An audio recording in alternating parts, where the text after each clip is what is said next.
आम आदमी पार्टी की जो आप अगर गलत तरीके से शिक्षा नीति को सामने करके अगर आप दारू में घोटाला करोगे तो ये बर्दाश्त नहीं है, क्योंकि शिक्षा देश का भविष्य होता है।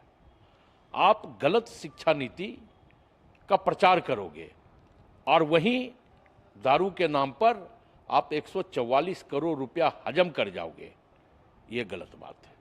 प्रश्न ये उठा था कि आखिर जब शीला दीक्षित के समय में जो वहाँ एक्साइज नीति बनी थी, उस नीति को यह कहते हुए केजरीवाल की सरकार ने खारिज कर दिया कि इस नीति से रेवेन्यू का लॉस होगा, तो आखिर फिर आप क्यों उस नीति को अपनाने को तैयार हुए?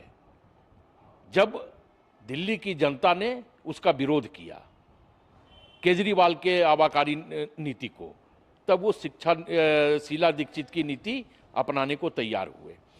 तो आप जब 140 करोड़ 144 करोड़ हजम करोगे तो कहीं ना कहीं प्रश्न तो उठेगा।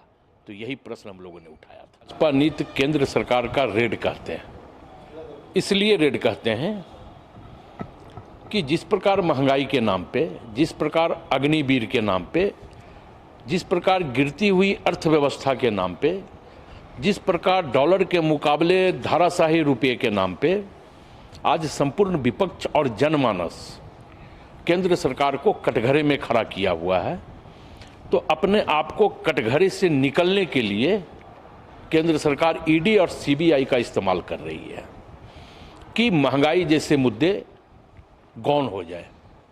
लेकिन हिंदुस्तान की जनता इस बात से वाकिफ है कि आप लाख ईडी को लगा दो, आप लाख सीबीआई लगा दो, लेकिन जो मुद्दे हैं, जो हमारे थाली से निवाले छीन रहे हैं, प्रधानमंत्री को उसका जवाब देना होगा। भाजपा के सांसद ईडी पर ट्वीट करते हैं, लेकिन महंगाई पर उनकी उंगलियां ट्विटर पे नहीं चलती। आखिर क्यों? ये भी प्रश्न है। तो स्वाभाविक तौर पे देश और राज्य की जनता हर बात पर पैनी निगाह रखी है। ये पब्लिक है, ये सब जानती है।